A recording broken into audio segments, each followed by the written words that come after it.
Welcome to Fans Fight Back. Myself, Martin Theobald, on the Pitch Boxing app, and with me, photographer, boxing professional, Lewis Moore. How you doing, Lewis? I'm doing good, Martin. How about yourself? All right, I'm very well. I'm very well. We're just going through your background around photography and boxing and making waves in the sport and starting out in it and kind of progressing through it. So give people an idea of kind of where you've been and what you've done with it thus far. Yeah, absolutely. So it was around last November. I've been doing photography for a good few years now, and it's what I want to do as my career going forward. And then, but I've always been a massive fan of boxing, and I thought, why not just combine the passions? Started to poke around, started to go onto Twitter Spaces. I've always got to be so. That's a dangerous thing. That's a dangerous thing. Oh yeah, no, they can get quite interesting, so to speak. But we'll leave it there. And I've become quite friendly with Raheem Noble, who has a Twitter account called Box Talk. I've always got to be so thankful to him because he got me into my very first show. And my very first show was a world title fight. It was Hannah Rankin and Maria Lindbergh fighting for the vacant WBA and IBO 154-pound titles, and he helped me get the contacts for that event. He helped me get in there, and yeah, that was my very first thing back in, I think it was November 5th. And then since then, been doing a lot of stuff here and there. Went up to Sheffield, went up to Glasgow for another Hannah Rankin fight for our homecoming. That was the beginning of May, and yeah, did something at your call, and hope to be doing some stuff with Goodman Promotions moving forward. Excellent. Yeah, no, Raheem is no stranger to this channel. He's a good friend who he's a great person in boxing. He really is. But excellent. So how can people find you, Lewis, in terms of social media accounts so they can come and see your hard work? Yeah, if you go onto Twitter, if you just type in, my last name is Moore, so I've got to use that as a little bit of a gimmick when I'm naming my stuff. So if you type in Moore, MOORE, photos with two S's, because someone else has already taken more photos. But someone else has nicked your pun. Yeah, exactly. Yeah, no, someone else has got the last name Moore. I guess it happens. But if you type in that on Twitter, More Photos, that's me on Twitter. If you go onto Instagram, it's Some More Photography. So yeah, that's where you can hit me up. Awesome. Right, people, go and find Lewis and see his hard work. All right, that's all the plug-in out of the way.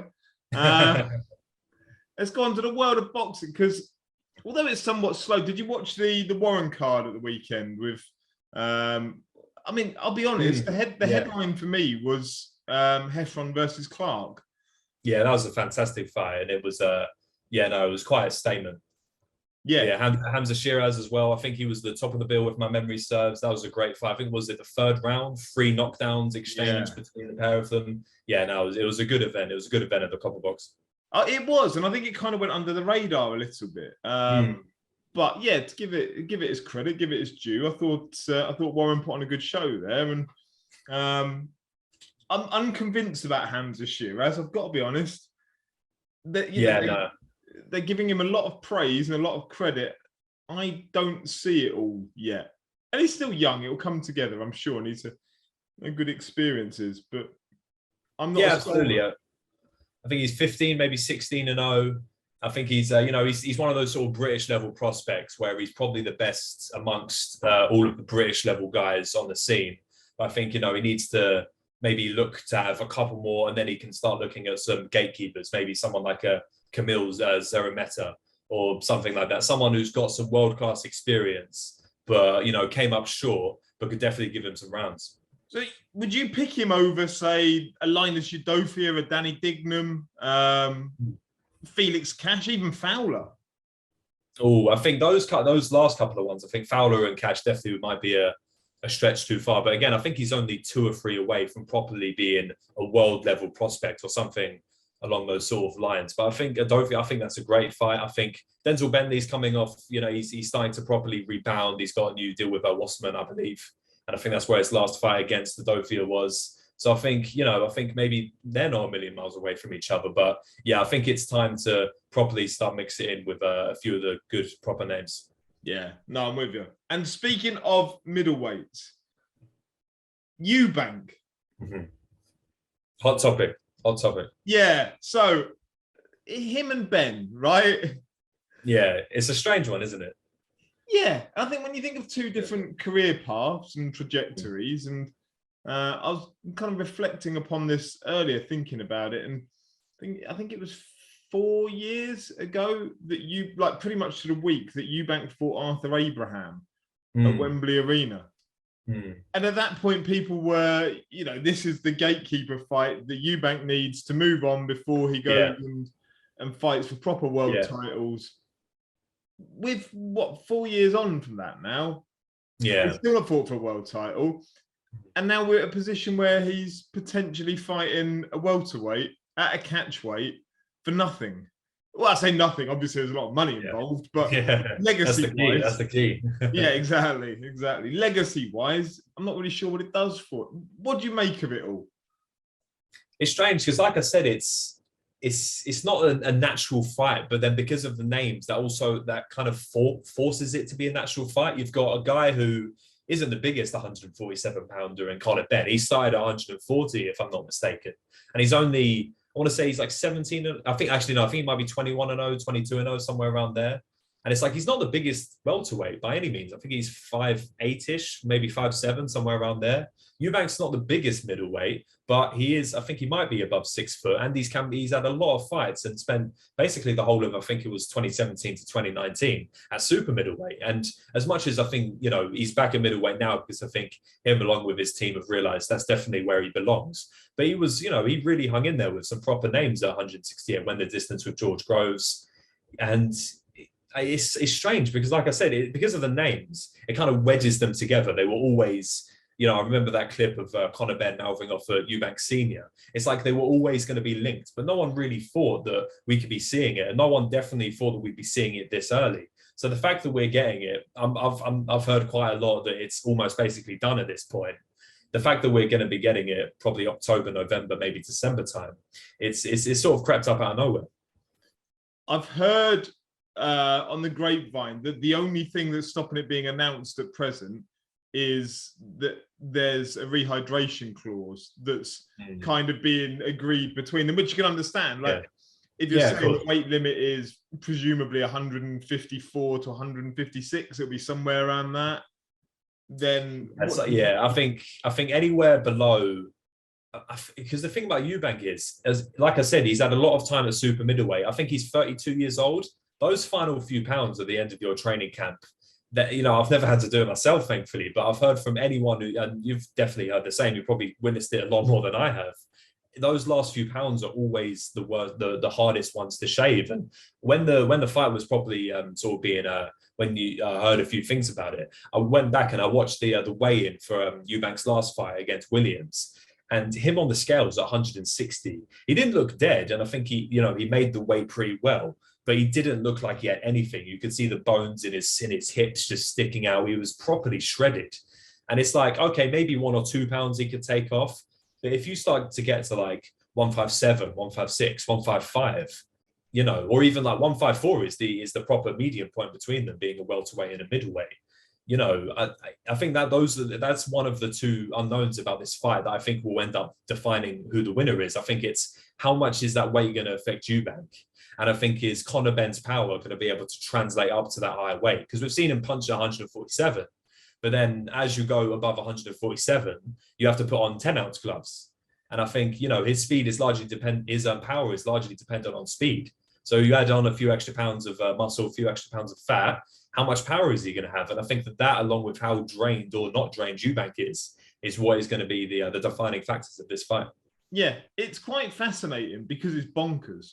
Like, it doesn't make any sense. And they're the best things about boxing, when they just come up with some mad shit that somebody dreamt up because it made some money for everyone. Like, yeah, exactly. Yeah, it doesn't make any sense. Conor Benn will be spun the narrative about daring to be great. I suspect he'll get battered, if I'm honest. I don't see any way. If you think about the fact, as you said earlier, Eubank's been up at 168 fighting the likes of George Groves. He's taken 10 rounds of a kind of decent level George Groves before his shoulder went. And didn't, he's never been rocked in his career. So on what basis do I believe a welterweight comes up and starts putting damage on him? I can't, unless they can kind of, drain him so much weight-wise that it starts to become an issue. But I just don't see it happening. It's bonkers to me. So you have to query why. Well, like, for me, the only thing I can see is that it's DAZN, like, needs that huge spectacle. And it would They be need a landmark event. Yeah, everyone's tuning in for that. Like, my dad's tuning in for that. His mates are tuning in absolutely. I've heard multiple people that I know that don't even watch boxing, whether it's people my age who are told by their parents about Eubank versus Benn. I was speaking to Rob Tebber, or he was on a Twitter space, and he was saying, I think it was the first Eubank Benn fight in the 90s. He got 17 million views on ITV. That's almost a third of the population of the country. Yeah. And it's like, I've already heard so many people that I know who don't even watch boxing or used to watch boxing, and they're already talking about it. And it's like, it's going to reach all of these casual fans, and it's going to reach all of these, everyday sports fans. And I think that, like you say, that's exactly what DAZN needs. They're in a bit of it looks like the rights for the Joshua fight are going to go to Sky, and that leaves them in a real predicament because, of course, Joshua signed with them, maybe a month ago. So they were banking on that, bringing in a lot of casuals. But now they've potentially lost that, and it looks like they have. So now it looks like they just thought, okay, well, we've got all of this money that we're no longer spending on Joshua. What can we do to get in the casuals? Eubank versus Benn, that's always going to bring in casuals. That's always going to bring in a massive amount of eyeballs. It will probably sell out the O2, if not get very close. It will get them hundreds of thousands of subscribers. And, it's honestly, from a business move, from a business sense, I think it's quite a smart move. Although I do get all of the criticisms about the fight. Like I said earlier, it's not a natural fight. It's a middleweight versus a welterweight. It's just for the names. But at the same time, myself, and you alluded to it there, all of the people on Twitter who are saying this is an absolute farce, blah, blah, blah, everyone's watching it. Every single person is going to be watching it. And the build-up is going to be hilarious, even if they get Eubank and Eubank Sr. and Nigel Benn in, that's going to be fantastic, even though that's like from before my era. Like, it's going to be fantastic to see. So, it's a circus, but I'm here for it. Yeah, if they go around recreating stuff from their old man's fight, like, get them doing a live contract signing. Yeah, the contract signing. TV. Yeah. Like, just do all that. It would be incredible because, as I say, you'd end up with my dad's generation of people. My son, who's 13, is already interested in it. Like, you've got 3 generations there that are sold already. Yeah. You have families like get together to what? It'll be an event. It'll be a spectacle. It's bonkers, but I love it. Yeah, exactly. But it's interesting when you say about it being a wise business decision. I'm in 2 minds about whether it is or it isn't. In that, yes, short term, as a kind of cash grab move, it's an incredible business decision. But up until his last fight, Hearn has very much told us this is a building project for Conor. This is he will become welterweight world champion. Yes, don't expect him with boot tennis next week. This is, we're getting him the experience. We're building towards a world title. It will come, but don't rush it. We're going from that to we're putting him in with a natural middleweight. Yeah, for nothing, long term wise. There's shades of Kell Brook going up and fighting Golovkin. I know the scenarios. Yeah, there are similarities. I know Eubank isn't Golovkin. I know they're going to take the weight off of Eubank if it goes ahead. But there are shades of it, and we'll be told that he's daring to be great. And I can see him being flattened at the O2. I hope the same impact that Brook did. Yeah, because with Conor Benn, it's been just every other month, it's like one of his opponents just drops out. At the very beginning, I remember they were talking about Broner. Now Broner is fighting Omar Figueroa, I think it is. Yeah. And after Broner, who are they talking about? There was a mix of... exactly. Now Danny Garcia, I think, is making a comeback against Jose Benavidez, I believe it is. And then there were rumors of Mikey Garcia. Mikey Garcia's retired. They wanted Amir Khan. Amir Khan's retired. They wanted Kell Brook after he won the Amir Khan fight. Kell Brook's now retired. They were talking about Furman for a bit, but I don't think that ever really made sense. Like, from the beginning, he was always, sticking around for another big PBC payday, so to speak. And I think they were just looking at their options, and they were like, okay, we could put him in with a Robert Guerrero or someone on that level again. But, even I've had a couple of casual fans say to me, they're like, oh, I love Conor Benn, but I'd like to, he's been just bowling these people who I don't know who they are. It's very entertaining, but I've watched it happen about 5 times now. I'd like to see it in an interesting fight. And those same casuals have said to me, Eubank versus Benn, sign me up. They're gonna watch it. They're all gonna watch it. But yeah, no, like you say, whether it's a long term, I don't think there's any long term for here at all. I think we need something by the end of the year. This is the something. Let's hope the subscribers stick around, and then they'll just see what they can do in early 2023. Yeah, it does feel it's that kind of cash grab, get people in, hope that you've got something on the back of it that will keep them there. By which point, presumably, Joshua would have fought Usyk, and then they can get Joshua properly onto the platform. But yeah, exactly. You get the eyes on it first, and then you bring Joshua over to keep them. Is presumably the model they're looking at. Do you reckon it'll go ahead? If you like gun to your head time, do you reckon we'll see that fight this year? Yeah, I'd say so. I think it's, of course, with it is also one of those fights where I do believe it will happen, but I also won't fully believe that it 100% will until I see them both in the ring. There's a few fights like that where it's like, I can't fully picture it in my head until I see it before my eyes. So I think it will happen. I think, like you say, I think there's, of course, the rehydration clause is definitely a big sticking point in the contract. But I think other than that, Eubank's agreed to come over to DAZN. I think that if you look at Sky's, if you go into Sky's website and all that sort of thing, and into Box's website, Eubank is nowhere to be seen. And I think that, Wasserman don't mind sending Eubank over to make several times more what he would make against who's the new WBO middleweight champion? Is the Alan Canuli. And the one that beat Danny Dignam, that's the one. I think they were thinking about lining him up with him. Yeah, you have to do that. Exactly, yeah. And he can make as much against Conor. Well, not as much, but he can make as much against Conor. He's not going to make as much as he makes versus Conor Benn as he is going to make against anyone else in the division, other than the actual proper champions like Charlo, Golovkin. It's again, I don't think there's that much long-term thought in it. I think we need a big event by the end of the year now that the Joshua thing's in jeopardy. And I think they might have got it. Yeah, I think you're right. I think outside of Canelo and Golovkin, I don't think any fight makes him more money. I don't think Charlo does. I don't think Charlo would generate that. Honestly, I don't think there'd be that much apart, to be honest. Yeah. But one of the participants in that, Conor Benn, this week has launched his own NFT. Oh, yeah. So he kind of teased a big announcement, got a lot of energy. He had me going. I thought, this is it. We're going to get the fight poster and everything. But the big announcement. Well, you can probably buy a JPEG of the fight poster for. Right, what do you make of NFTs in boxes and non-fungible tokens? Yeah, which my very, very basic understanding of NFTs in other realms outside of boxing is that they're typically imagery that you buy an original of. Yeah. That kind of something. And then you get some blockchain stuff. I don't get it. I don't get it in boxing. I don't get you can buy a picture of Conor Benn punching Chris Algieri for a tenner. And then there was some other benefits around it that you could you may win a ticket to his next fight. Clearly, it's just we may get some merchandise or something like that. Yeah, it's a fan club, isn't it? Or am I missing the point? Yeah.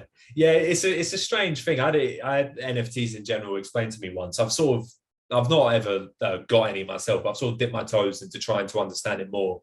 But it is essentially very similar to a lot of art dealings, in terms of physical art, in the sense that a painter might make a painting, and who knows, it can't really be worth 5 million, even if it's made by a very incredible painter.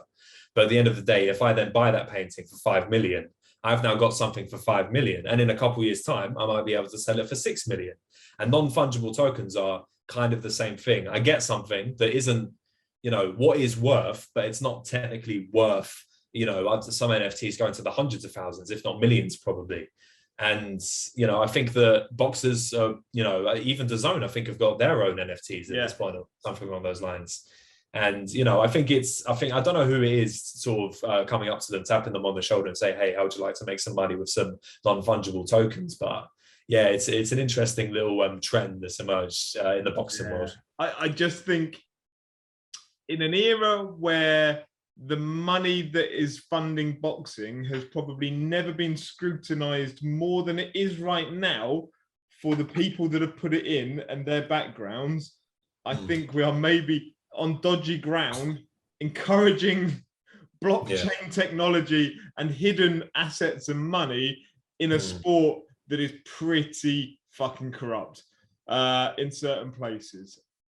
There are alarm bells. There are alarm bells that would ring in my head.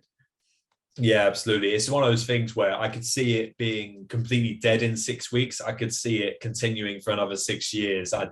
NFTs are a very strange addition to just economics in general, let alone the boxing world. Yeah, maybe people can buy them with Combat Chain, the cryptocurrency of boxing. Not convinced. But yeah, not convinced. Ryan Garcia, you convinced by him? Honestly, I am. And I've been saying it for a little while now. I think when he knocked out Luke Campbell, as much as he did go down heavy, and going down heavy against Luke Campbell, not a lot of people have been put down by Luke Campbell. As good as his amateur pedigree was, and as good as he almost definitely should have been a world champion at some point, he was never a power puncher. And the fact that he was put down heavily. But at the same time, I think at the time of that fight, he was 22 to maybe 23 years old. But the fact that he got up and he went on to knock him out maybe 4 or 5 rounds later, I thought that was a massive statement. And I think, after that, he had so much momentum. And, he was going into 2021 with so much hype. But now he had that knockout win over Luke Campbell. The hype was backed up a little bit. But then, of course, he had, he says he had mental health issues. Of course, as boxing fans always are, especially on Twitter, they didn't believe, a lot of people didn't believe that. And then he had a couple of pullouts. I think it was Jorge Linares and then Jojo Diaz. And, pulling out fights is another way to just piss off boxing fans. So he had a little period there where amongst particularly hardcore boxing fans, and, to Ryan Garcia, what do hardcore boxing fans really matter? He's got a bajillion on TikTok, a bajillion on YouTube, a bajillion on Instagram. Hardcore boxing fans aren't his target market. But at the same time, there was a little period there where I feel like one of the bright stars, up and coming stars of boxing, was really getting a lot.